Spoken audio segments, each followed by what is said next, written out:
Sa Lunes na po ang SONA, ang State of the Nation Address ng Pangulong Marcos.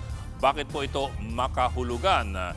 Isang taon na kasi mula nang gawin ng Pangulong Marcos ang kanyang talumpati tungkol po sa flood control scandal, ang binansagang "Mahiya naman kayo" speech. Dito siniwalat ng Pangulo na bilyon-bilyon ang ninakaw sa mga depektibo at ghost flood control projects. At sa mga sumunod na araw, lalong naging mainit ang Pangulo sa issue ng flood control. Wala raw special treatment. Abangan daw at may mga mapapakulong na big fish bago ang Pasko ng 2025. Isa pang binitawang pangako ng Pangulo, hindi raw ito pakitang tao, hindi raw ito optics. Anya, we file cases to put people in jail. Pero matapos ang isang taon, sino-sino na po ang mga opisyal na nakasuhan at nakulong sa mga flood control project scam?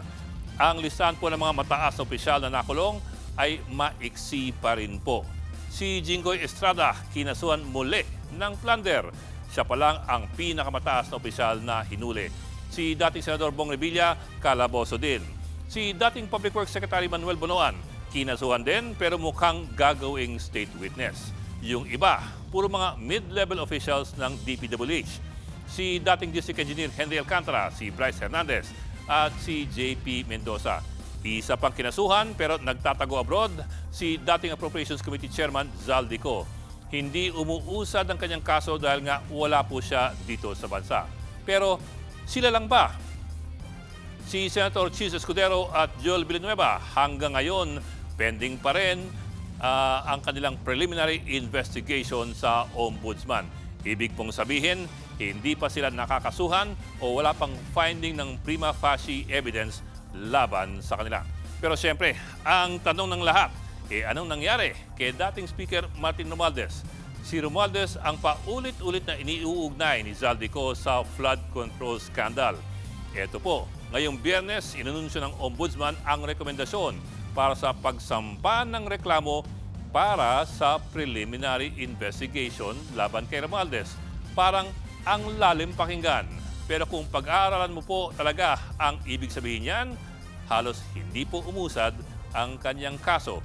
Ang ibig sabihin lang po niyan, merong rekomendasyon ang mga investigador ng Ombudsman na magsimula ng preliminary investigation ang mismong Ombudsman laban kay Romualdez para sa kasong plunder. Bagamat mabigat pakinggan, internal lamang po yan sa Ombudsman.